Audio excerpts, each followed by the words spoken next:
Good afternoon. So I'm out the cabin getting things done. A nice look at the cabin over there.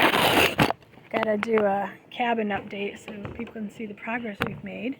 But I've also got to get to learning love number 8. We've made some great progress, and all of this is supposed to build one on each other. So Day 8 is called Plowing Up Hard Ground.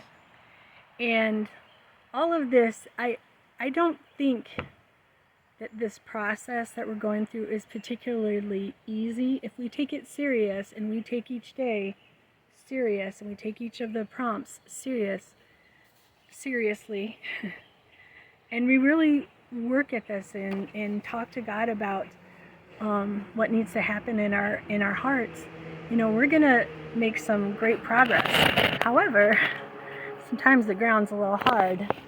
I was going to turn my camera around, but it's been dry here lately, and of course it's hard ground outside, and if you were to try to dig into it, it's gonna be tough to dig up. So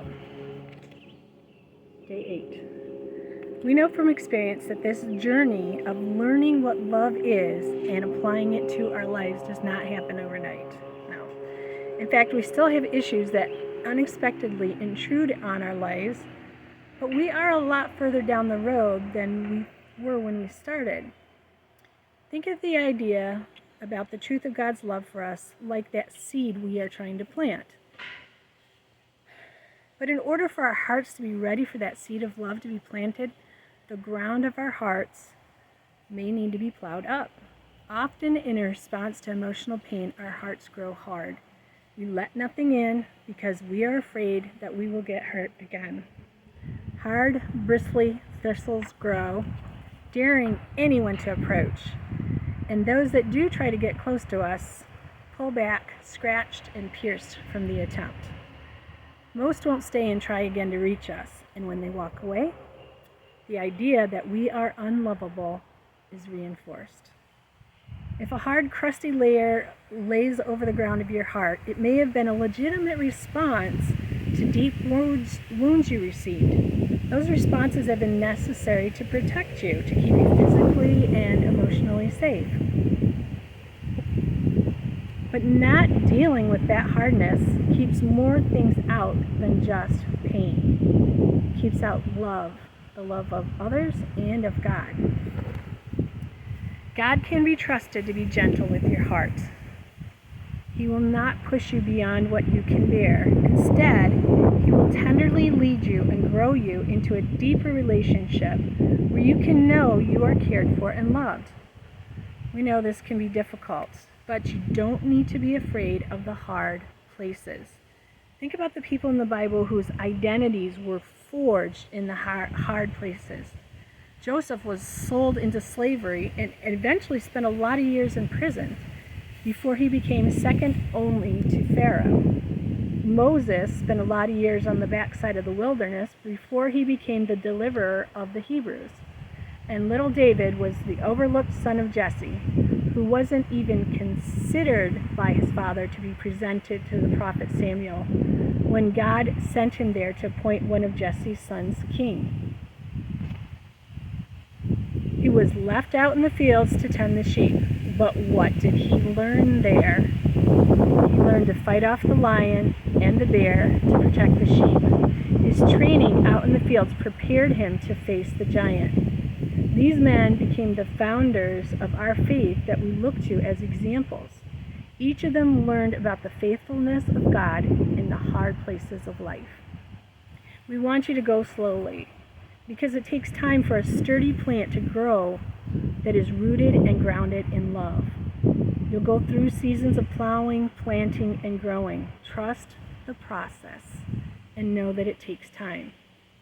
Our prayer for you is this. It comes from Ephesians 3:14 through 19. When I think of all this, I fall to my knees and pray to the Father, the creator of everything in heaven and on earth. I pray that from His glorious, unlimited resources, He will empower you with inner strength through His Spirit. Then Christ will make his home in your hearts as you trust in him. Your roots will grow down into God's love and keep you strong. And may you have the power to understand, as all God's people should, how wide, how long, how high, and how deep his love is. May you experience the love of Christ, though it is too great to understand fully. Then you will be made complete with all the fullness of life and power that comes from God. That was the New Living Translation. Hardness comes from hurt.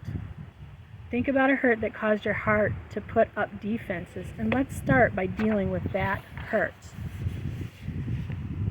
Think about what you are most afraid will happen if you let down the walls you put up to protect yourself.